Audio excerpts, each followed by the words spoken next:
જય હિન્દ મિત્રો. ઘણા દિવસ પછી આપણે યુટ્યુબ પર ફરીથી મળી ગયા છે. તો જ્યાં સુધી મારી જોડે ઓફિશિયલ અપડેટ નથી આવતી ત્યાર સુધી હું વિડીયો નહોતો બનાવતો, અને આજે આપણી જોડે એક માહિતી આવી છે કે કોન્સ્ટેબલનું રિઝલ્ટ હવે ક્યાર સુધી આવી શકે છે. તો એના વિશે આપણે વાત કરવાના છીએ કે કોન્સ્ટેબલનું પરિણામ ક્યારે આવશે. તો સૌપ્રથમ તો જુઓ, આ છે અનુસૂચિત જાતિના પ્રમાણપત્રો ખરાઈ કરવા બાબત. તો આ હતું એસસી કેટેગરી માટે, જે જાતિ ખરાઈ અત્યારે ચાલી રહી છે કોન્સ્ટેબલની. એટલે પ્રોવિઝનલ મેરિટ લિસ્ટ હજી સુધી કેમ નથી આવી રહ્યું ને, એનું કારણ આ જ છે કે આ તો હતું એસસી કેટેગરી માટે. જો ગુજરાત પોલીસ ભરતી બોર્ડની કચેરી ગાંધીનગર હસ્તકના લોકરક્ષક કેડર સર્વંગના આપના અનુસૂચિત જાતિના પ્રમાણપત્રની ખરાઈ કરવા જણાવેલ છે. એટલે જે લોકોનું ડીવી તો થઈ ગયું છે, પણ ડીવીમાં જે લોકોના અમુક ઇસ્યુ આવ્યા હશે ને, કે જાતિ ખરાઈ માટે જે એમના ડોક્યુમેન્ટ છે એ ખૂટતા હશે, તો હજી વધારાના ડોક્યુમેન્ટ લઈને એ લોકોને બોલાવ્યા હતા. ક્યાં સુધી? તો 30/10/2025. એટલે 30 ઓક્ટોબર સુધી એસસી વાળાનું જે હતું ને અનુસૂચિત જાતિની ખરાઈ કરવા બાબત, એ બધાને બોલાવીને ત્યાં બધું પૂરું થઈ ગયું છે.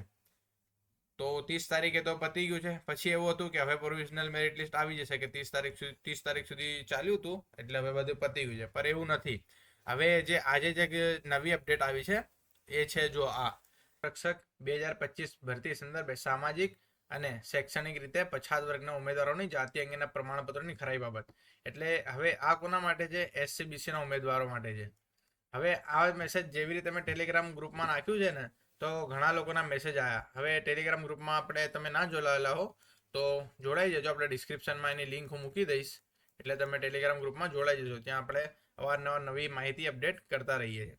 તો પછી ઘણા લોકોના મેસેજ આવ્યા કે બધા જે એસસીબીસીના ઉમેદવારો છે એ લોકો બધાને જાતિ ખરાઈ કરવા માટે જવાનું છે. તો ના, એવું નથી. આ કોના માટે છે? જે લોકોના ડીવી તો થઈ ગયું છે પરંતુ ડોક્યુમેન્ટમાં હજી કંઈ ખૂટે છે, કાં તો એમની જાતિની ખરાઈ નહીં થતી, તો એ લોકોને વધારાના ડોક્યુમેન્ટ લઈને બોલાવ્યા છે. તો જે લોકોને બોલાવ્યા છે ને એ લોકોને આવું ઈમેલ આવ્યું છે એસસીબીસીના ઉમેદવારો માટે. જે લોકોને આ ઈમેલ આવ્યું છે એ લોકોએ જ જવાનું છે, બીજા કોઈએ જવાનું નથી. એટલે હવે તમે તમારું ઈમેલ એકવાર ચેક કરી લેજો કે તમારે, અને પ્રાઇમરીમાં ના દેખાતો તો એકવાર સ્પેમમાં જઈને બી ચેક કરી લેજો કે સ્પેમમાં તમારું આ ઈમેલ આવ્યું છે કે નહીં આવ્યું હોય તો તમારે જો અહીંયા ટાઈમને બધું લખેલું છે એ ટાઈમે પહોંચી જવાનું. જો અહીંયા લખેલું છે 7/11/2025, સમય 3 કલાક. સ્થળ છે doctor Baba Saheb Ambedkar કક્ષ, block number 3, ત્રીજો માળ, ડૉક્ટર જીવરાજ મહેતા ભવન, ગાંધીનગર. હવે જે લોકોની એસસીબીસીમાં જાતિ ખરાઈ કરવાની છે ને એ લોકોને ગાંધીનગર જવાનું છે. હવે એ ક્યાં સુધી ચાલશે? તો 7/11/2025. એટલે 7/11/2025 પહેલાં તો કંઈ આવશે નહીં. એટલે હવે થયું છે એવું, પહેલાં એવું હતું કે પહેલાં પ્રોવિઝનલ મેરિટ લિસ્ટ આપી દીધું હતું. ગયા વખતે એવું હતું 2022માં. અને પ્રોવિઝનલ મેરિટ લિસ્ટ આવ્યા પછી પણ જાતિ ખરાઈ તો ચાલુ જ હતી. પણ અત્યારે એવું છે કે પહેલાં જાતિ ખરાઈ કરી રહ્યા છે અને પછી પ્રોવિઝનલ મેરિટ લિસ્ટ આપી શકે છે, એવું બની શકે છે. અને આવું કરવાનું કારણ શું છે એનું બી હું તમને એક સમાચાર બતાવું. જો આ સમાચાર થોડા દિવસ પહેલા આવ્યા હતા. અહીંયા શું લખેલું છે? પોલીસના સંખ્યાબળ મુદ્દે જે પીઆઈએલની સુનાવણીમાં સરકારનું એફિડેવિટ.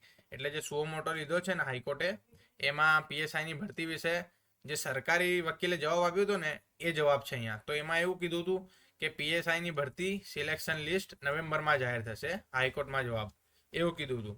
હવે હાઈકોર્ટે શું ટકોર કરી હતી કે પહેલાં ઊંચી પોસ્ટનું પરિણામ જાહેર કરો, બાદમાં નીચી પોસ્ટનું. જો હાઈકોર્ટ એવું કીધું હતું.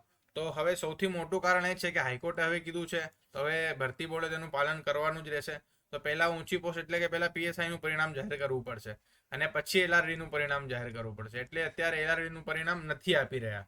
તો હવે બની એવું શકે છે કે નવેમ્બરમાં કીધું છે એટલે હવે પહેલાં પીએસઆઈનું પરિણામ આપી દે આ લોકો. પીએસઆઈનું પરિણામ લગભગ નવેમ્બરમાં કીધું છે એટલે આપણે 15 નવેમ્બરથી 20 નવેમ્બરની વચ્ચે ગણી શકીએ. એની વચ્ચે લોકો માર્ક્સ આપી દે અને નવેમ્બરના અંત સુધીમાં પીએસઆઈનું પરિણામ બી આપી દે. તો પહેલાં પીએસઆઈનું અને કોન્સ્ટેબલનું આ લોકો સાથે જ આપી દેશે એવું લાગે છે. કેમ કે પીએસઆઈનું આપશે અને એના જ 1-2 દિવસમાં કાં તો એની પાછળ જ કોન્સ્ટેબલનું બી આપી દેશે એવું અત્યારે લાગી રહ્યું છે. કેમ કે જો અહીંયા પીએસઆઈની ભરતીની પ્રક્રિયાનું સિલેક્શન લિસ્ટ નવેમ્બર મહિનામાં જાહેર કરવામાં આવશે. હવે હાઈકોર્ટમાં કીધું છે નવેમ્બરમાં જાહેર કરવામાં આવશે, એટલે નવેમ્બરમાં જાહેર કરવું જ પડશે.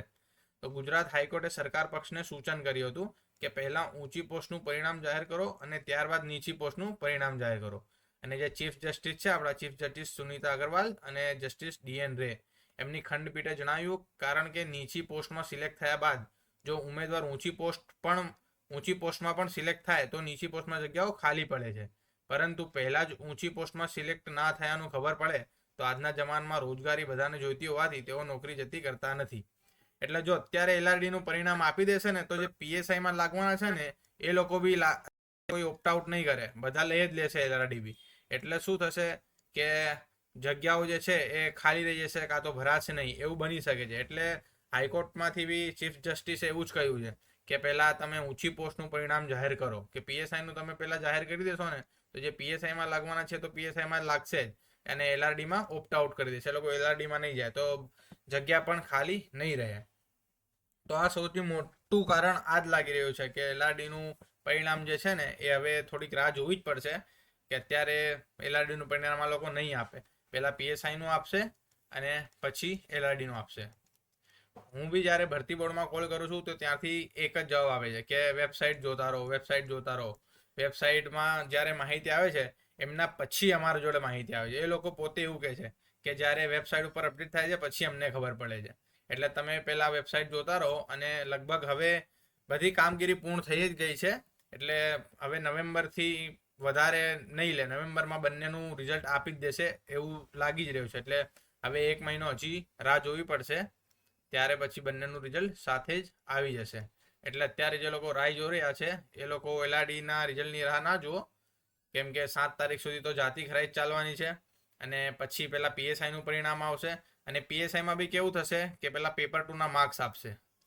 પીએસઆઈમાં પેપર 2ના માર્ક્સ આપ્યા પછી એનું પ્રોવિઝનલ મેરિટ લિસ્ટ આવશે, અને પછી ડીવી થશે, અને પછી ફાઇનલ લિસ્ટ બંનેનું સાથે આવશે. અને એની વચ્ચે એવું હોઈ શકે કે કોન્સ્ટેબલનું બી પ્રોવિઝનલ મેરિટ લિસ્ટ આપી દે. તો પછી શું થાય કે બંનેનું જે ફાઇનલ રિઝલ્ટ છે ને એ જોડે જ આપી દે, નવેમ્બરના એન્ડ સુધીમાં આપી દે. અને પછી જે બી મેડિકલ કે એની પ્રક્રિયા હોય, કાં તો ઓર્ડર પહેલાં તો ઓર્ડર આપશે પછી થશે. એટલે ઓર્ડર આપી દે અને પછી મેડિકલ બી થઈ જાય, એટલે આ વર્ષના અંત સુધીમાં ભરતી પૂરી થઈ જાય. તો હવે મારા અંદાજા પ્રમાણે તો આપણે જે આ માહિતી છે એ હું તમારા જોડે શેર કરી છે. હવે તમે આના જોડે સહેમત હો અને ના બી હોઈ શકો, પણ મોટો અંદાજો આવી જ છે કે નવેમ્બર સુધી પરિણામ જાહેર થઈ શકે છે, એન્ડ સુધીમાં. બાકી તો તમારા જોડે આ માહિતી છે જ. અહીંયા તમે જોઈ શકો છો કે બધા લોકોને કેવી રીતે બોલાયા છે, અને એ જાતિ ખરાઈ થઈ જશે પછી પ્રોવિઝનલ મેરિટ લિસ્ટ આપી દેશે. હવે જો તમે આપણી ચેનલ પર નવા હો તો ચેનલને ખાસ સબસ્ક્રાઈબ કરજો. વિડીયો તમને ગમ્યો હોય તો વિડીયોને લાઇક કરજો અને શેર જરૂરથી કરજો તમારા મિત્ર વર્તુળમાં. અને ટેલિગ્રામ ગ્રુપમાં ના જોડાયા હો તો ટેલિગ્રામ ગ્રુપમાં બી જોડાઈ જજો. હું લિંક ડિસ્ક્રિપ્શનમાં આપી દઈશ. અને ટેલિગ્રામ ગ્રુપમાં આપણે નવી આવી અપડેટ લાવતા જ રહીએ છીએ. અને તમે ચેનલને બી ખાસ સબસ્ક્રાઈબ કરીને રાખજો મિત્રો. જે બી નાનીમાં નાની બી અપડેટ આવશે ને તો એ અંગેની હું વિડીયો તમારા માટે બનાવીને લાવતો રહીશ. તો આવી અપડેટ મેળવવા માટે ચેનલને ખાસ સબસ્ક્રાઈબ કરીને રાખજો. મળીશું નવા વિડીયોમાં. ત્યાં સુધી બધા મિત્રોને જય હિન્દ, જય ભારત.